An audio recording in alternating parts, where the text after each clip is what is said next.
ubwo twaherutse guhura tugiye kuganiza Anje yari yarwaye mpereza izo nimero ubwo ziri kugaragara ngewe I try my best kugira ngo ngerageze ndebe ukuntu uriya mugabo yavamo ijwi akavuga bitari message. So uwo munsi haboneka message y'Abanyakenya bandikiranye n'umuntu utarabashije kumenyekana bamubwira ngo turi abantu bane ako kazi turakarangiza buri wese ibihumbi 5,500. Hakaba hari umwana w'umuhungu uri muri Quebec n'ubu ngubu tutarabasha kumenya nawe dufite nimero yiwe yayikuyeho wabonye abandikiranaga nabo Banyakenya arangije afata za message arazifotora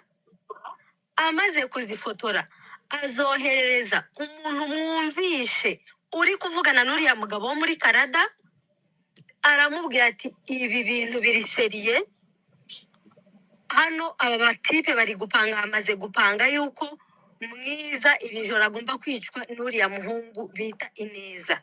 Uwo muhungu ahita agira ubwoba uwo mwumvishe uri kuvuga muri audio uri kuvugana n'uwo munyakanada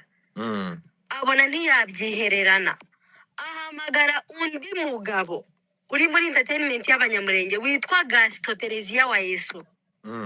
aramubwira ati ziko bya bintu byabaye seriye uzi yuko hano Quebec hari umwana unyoheje message ambwira yuko umupango ukomeje kugenda imbere wo kureba ukuntu mwiza yakicwa na Olivier. Aramubaza ibintu uri kuvuga ni seriye afata za message wa muntu wa Quebec amwoherereje aziforwardingira Gaston. Amaze kuziforwardingira Gaston ari kuri live na Papa Legend babura ukuntu bampamagara ngo bamvugishe tuvuge kuri ibyo bintu.